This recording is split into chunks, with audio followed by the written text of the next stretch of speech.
Bienvenidos, estimados amigos cibernéticos, a su programa Entérese en YouTube.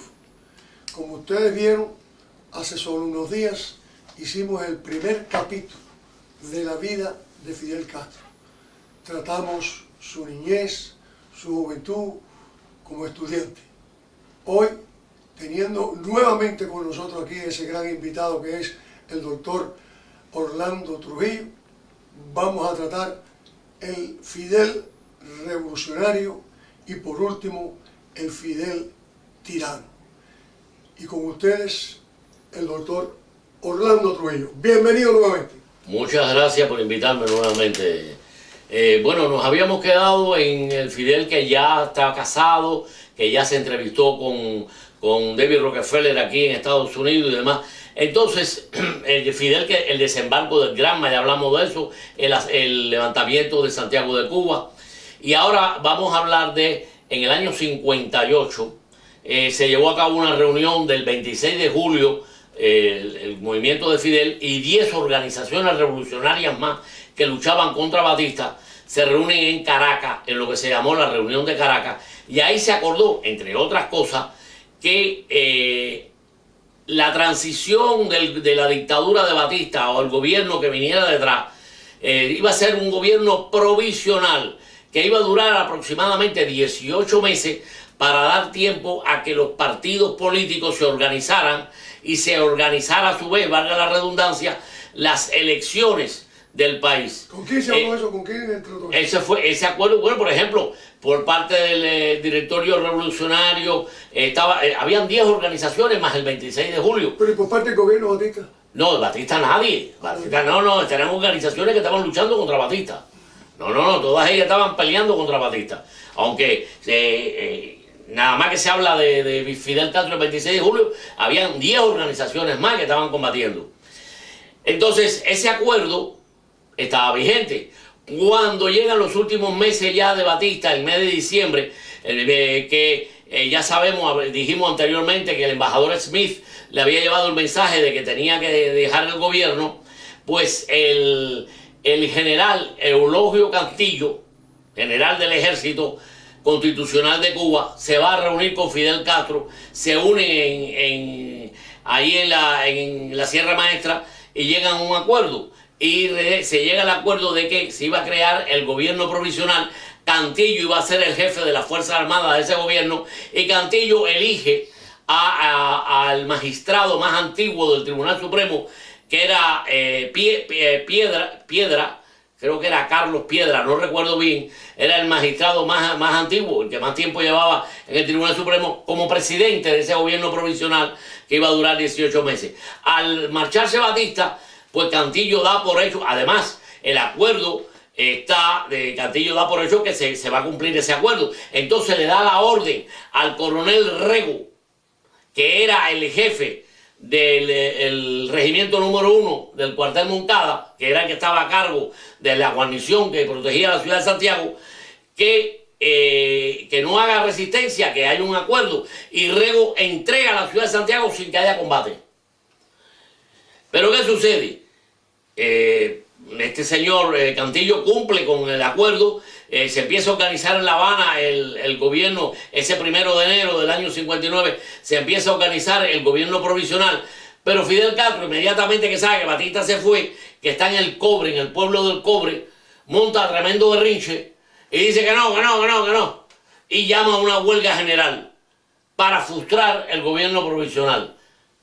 Llama a una huelga general y él hace un peregrinaje a lo largo de la isla que le toma 8 días para llegar a La Habana.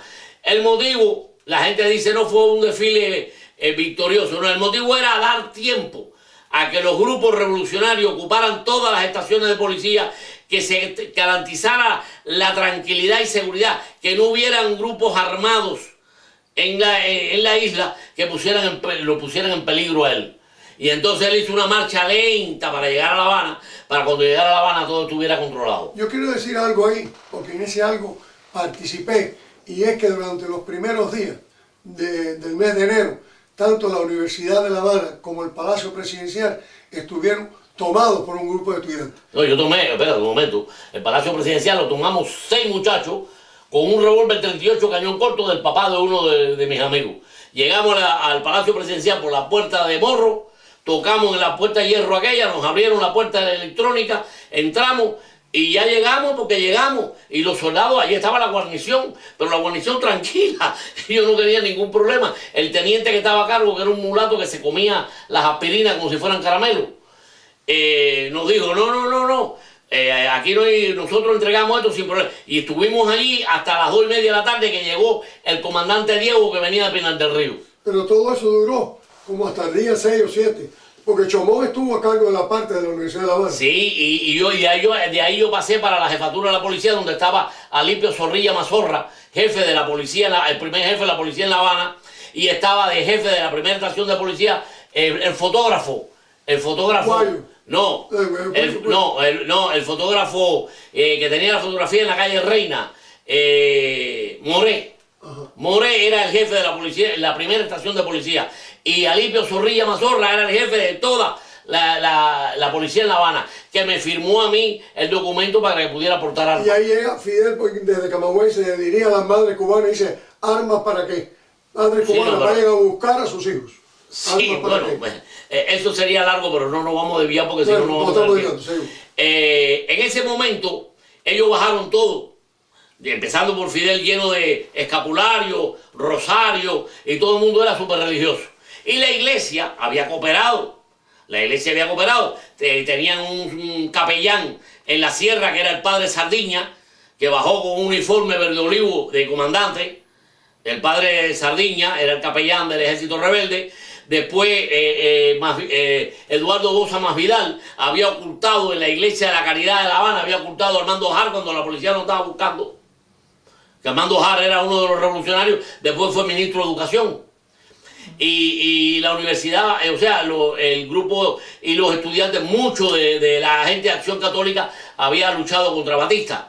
Entonces había y Pérez Cerante, cuando Fidel llega a La Habana, a Santiago, que da el discurso del 1 de enero en el Parque Césped de Santiago, cuando termina Fidel, habla Monseñor Pérez Cerante, obispo de Santiago de Oriente, y Pérez Cerante hizo un elogio, se deshizo un elogio a Fidel y a sus hombres.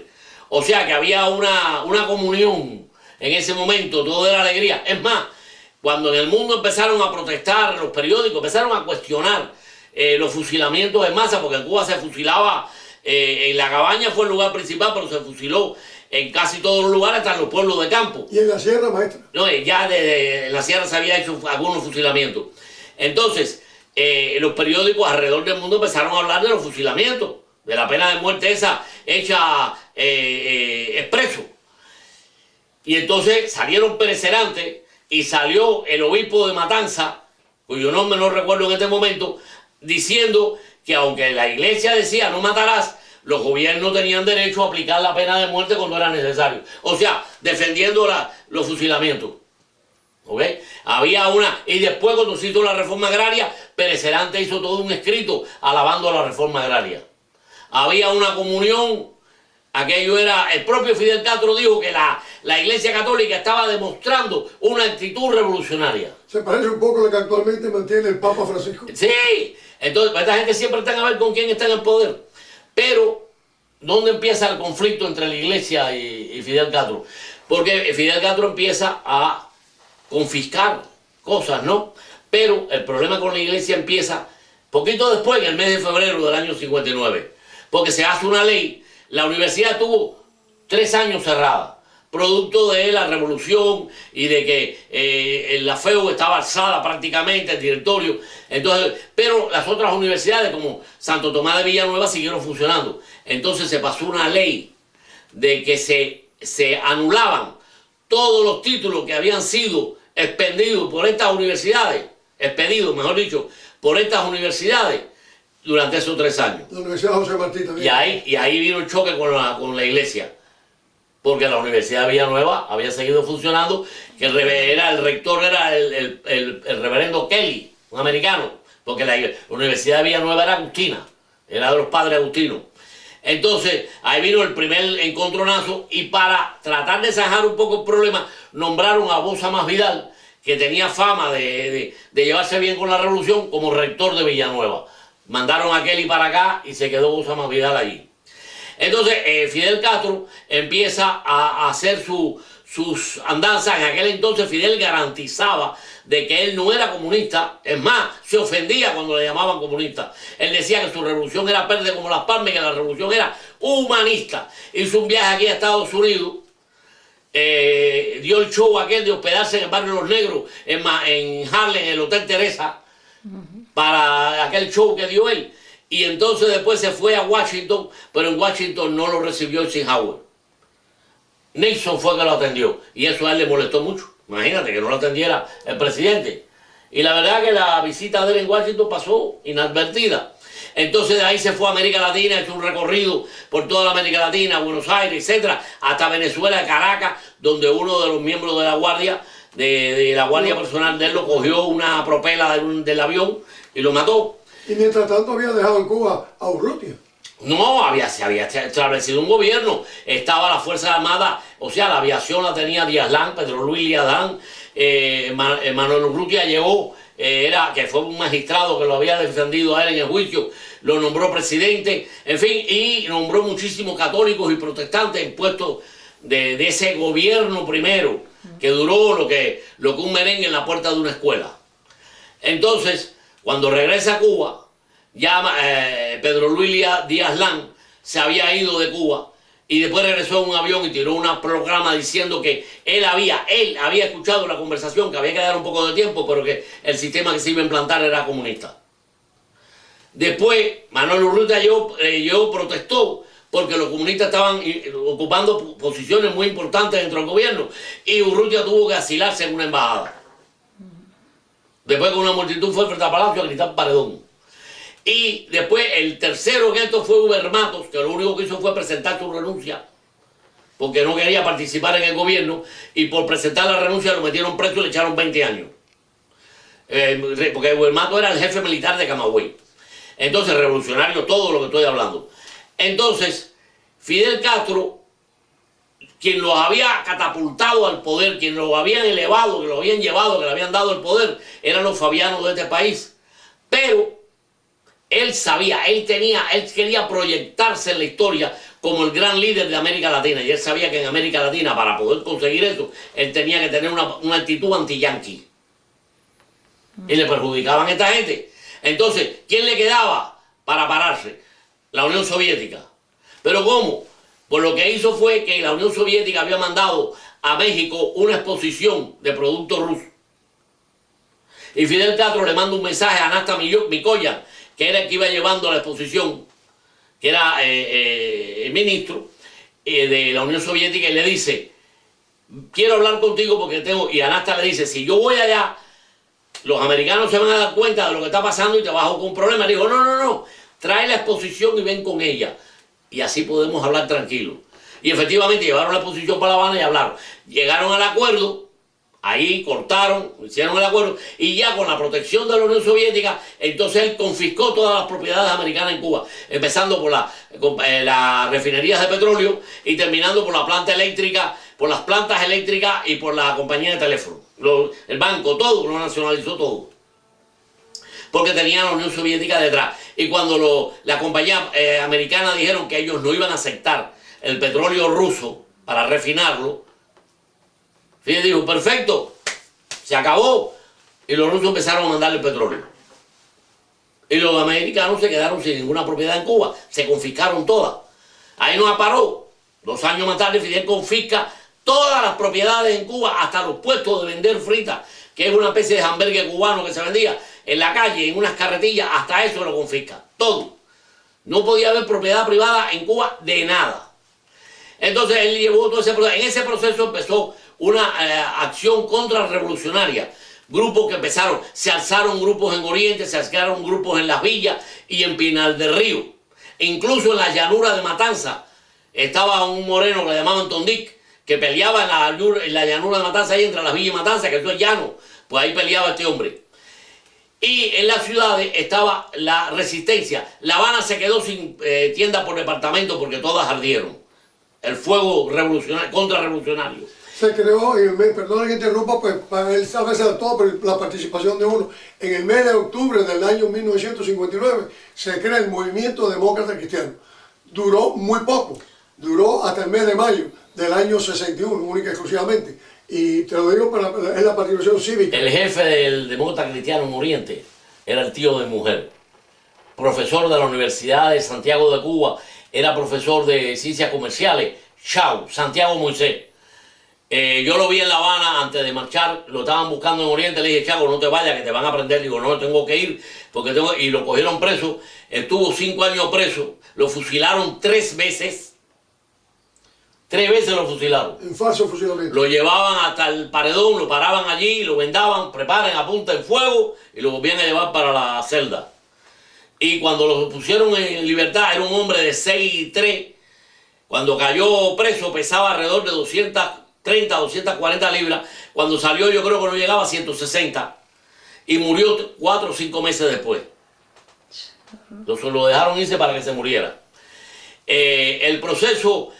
ahí empezó la contrarrevolución, empezaron los atentados, empezó las bombas, los milicianos se cambiaban de ropa para ir para la casa. Entonces había una resistencia bien organizada dentro de Cuba. Yo volé de Santiago de Cuba a La Habana de noche y toda la isla estaba ardiendo, todos los cañaverales ardían, todos. Y había una resistencia muy fuerte. Pero entonces aquí en Estados Unidos no querían quedarse fuera de lo que pudiera pasar en Cuba y aquí empezaron a organizar lo que se llamó la Brigada 2506. Reclutaron unos 1.500 cubanos más o menos, se los llevaron a entrenar a Guatemala unos y otros a Puerto Rico, a la isla de Vieques, un grupo más pequeño en el que estaba Canosa, lo llevaron para allá. Entonces, esta gente los entrenaron allí. Sí, ellos no sabían ni para dónde iba. Originalmente el plan fue para desembarcar en el sur de Trinidad, de manera que si las cosas no iban bien, esta gente se pudieran internar en el macizo del Escambray y ahí hacer una guerra de guerrilla. Pero viene el cambio de gobierno, llega Kennedy con los demócratas al poder y entonces cambian todos los planes y hacen el desembarco en Playa Girón, en la Ciénaga de Zapata, donde había una sola entrada y salida. Todo lo demás era pantano. No había por dónde entrar. Una sola carretera. O sea, lo metieron en una trampa. Y después les habían prometido 3 olas de bombardeo de los B-26 que tenía la brigada. Le permitieron hacer uno solo. Se cancelaron los demás. Eso era para destruir la aviación de Fidel Castro, pero no se pudo destruir. Y esa aviación de Fidel Castro hundió barco, acabó. En definitiva, la invasión de Girón, que esa gente estuvieron peleando durante 3 días, desembarcaron el 17 en una cosa absurda, porque hicieron un bombardeo 72 horas antes de un desembarco. Eso una gente que hacía apenas 16 años habían hecho el desembarco en Normandía. Algo que jamás se le hubiera ocurrido ni a un aprendiz.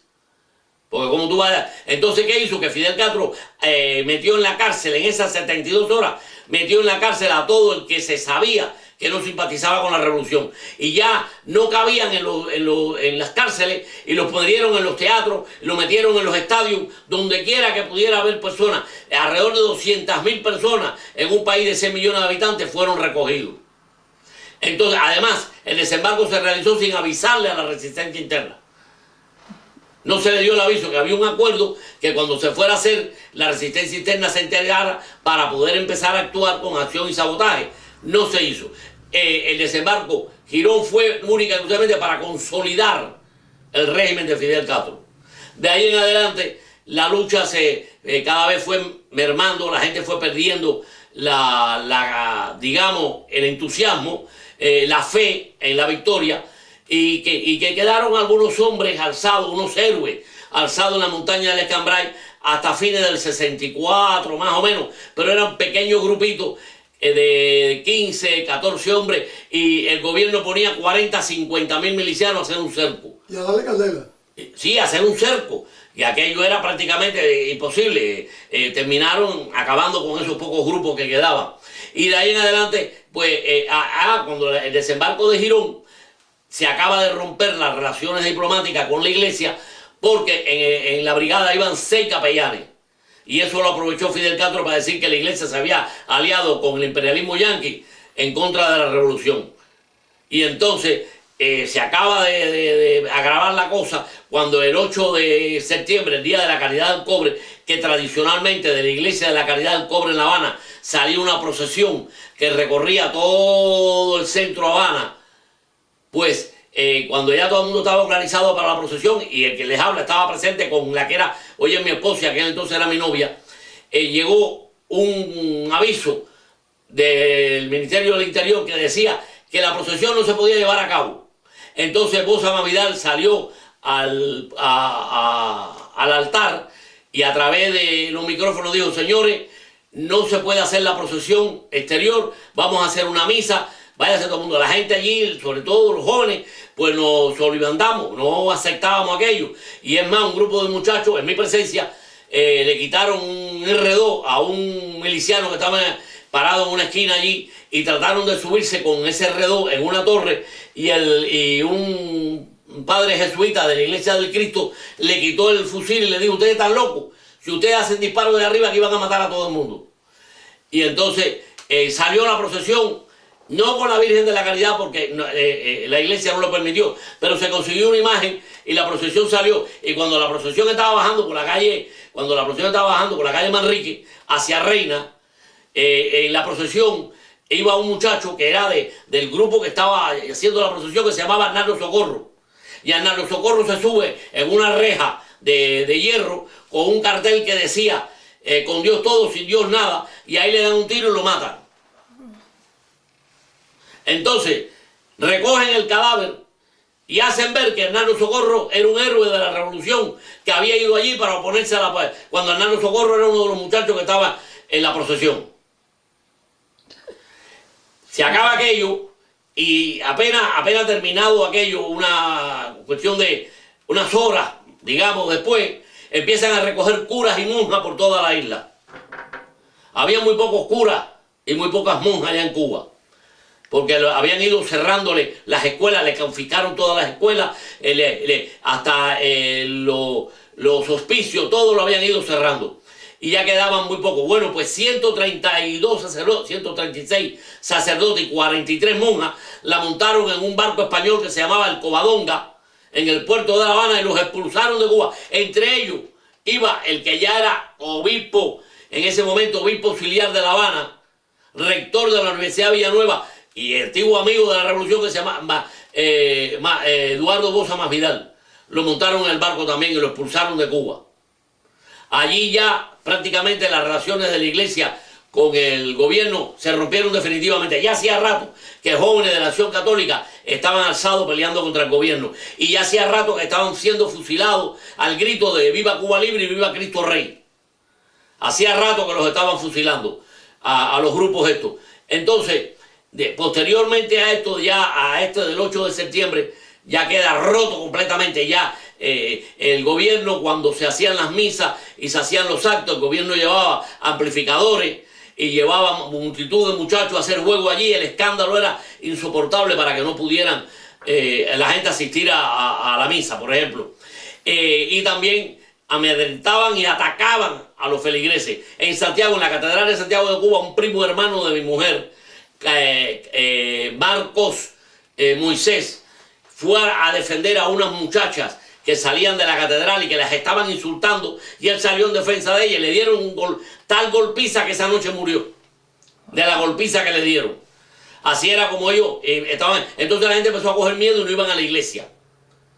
Y algunos ahí ya se acabaron las bodas por la iglesia, se acabaron los bautizos, se acabó todo. La iglesia se distanció. Y así se mantuvo un tiempo hasta se prohibió. Muy lógico, la Semana Santa, olvídalo. Las Navidades, en el año 69 se prohibieron las Navidades, porque según Fidel Castro esa era una fiesta para países europeos con que había nieve, pero que en Cuba, que no había nieve y que empezaba la zafra, no podía, que no había Navidad. Se suspendieron las Navidades, y con las Navidades se suspendieron los Reyes de los Niños. Y así pasaron toda la década del 70, pasaron en ese proceso, y ya en los años 80 empiezan pues la iglesia empieza a tratar de acomodarse, a ver de qué manera puede acomodarse con la revolución, y en este momento el Vaticano nombra como cardenal a un individuo que era una persona que todo el mundo se preguntaba, pero ¿cómo este hombre llegó a cardenal? Que era Alamino. A mí también se me ha olvidado el nombre. Sí, era, no, una guerra otra vez. Sí, Alamino era, bueno, lo nombra. Este señor, todo el mundo se preguntaba, pero ¿cómo este hombre? Porque toda la familia era comunista. Toda la familia era comunista. Él había entrado a un seminario, se había hecho sacerdote, pero yo me acordaba siempre de que en el año 20 Lenin le había ordenado a los jóvenes del Partido Comunista, le había dicho, algunos de ustedes tienen que sacrificarse, entrar en los seminarios, porque la única forma de destruir el opio de los pueblos, que es la religión, es desde adentro.